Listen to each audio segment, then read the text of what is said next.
All right, for more on developments in Venezuela, let's now cross to SABC News correspondent Nick Harper, who is live for us in Washington, D.C.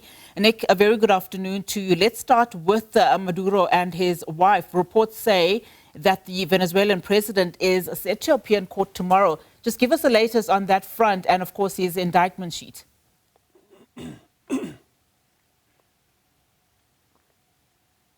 Yeah, that's the expectation, that there will be that initial court appearance happening at some point on Monday. He's currently being held in a detention facility in Brooklyn. At some point on Monday, there will be an enormous security operation to move him from that jail, that secure detention facility, to get him onto the island of Manhattan, where he will face those court charges in a Manhattan district court.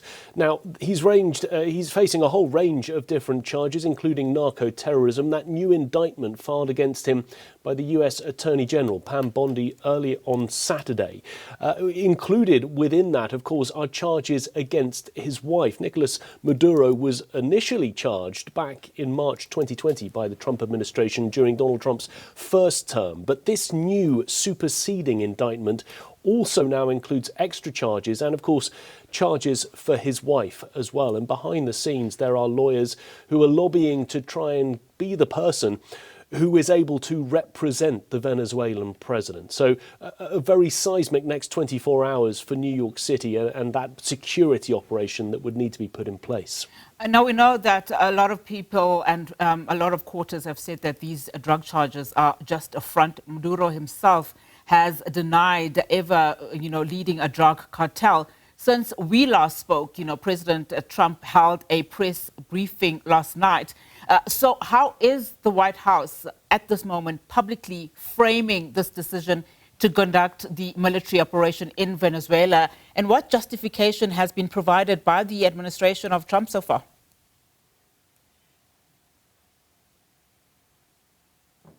Yeah, it's very interesting. You used that word framing. I mean, it really is all about framing. It's all about optics. It's all about how the Trump administration is justifying all of this. Now, during that press conference, Donald Trump was again laying out that US allegation against Nicolás Maduro that he was running one of the largest drug operations in the world, that he was the kingpin. That was Donald Trump's word that he used.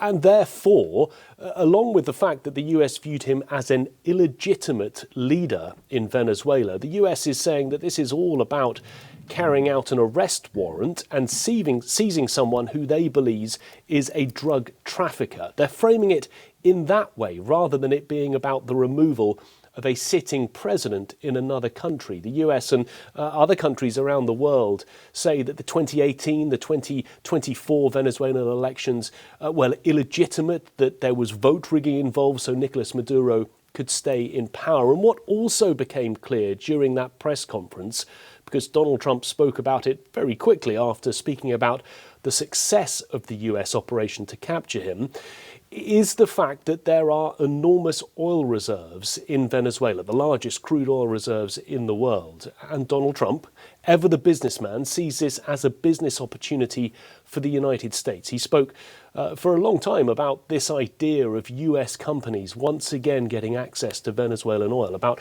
going into Venezuela, investing billions of dollars, extracting that oil, and then not just using it for US purposes, but he said selling it to other countries around the world. And I think really that is at the heart of all of this. The US administration is framing this as seizing a drug trafficker and holding him accountable in a US court. But at the base, there is this fact that there is so much oil that the US simply wants to get its hands on, and it is perhaps able to do so by this operation that we've seen in the last 36 hours. And what's been the reaction from Congress, including, of course, opposition from members of Trump's own party regarding both the military action and then this claim that the US will govern Venezuela?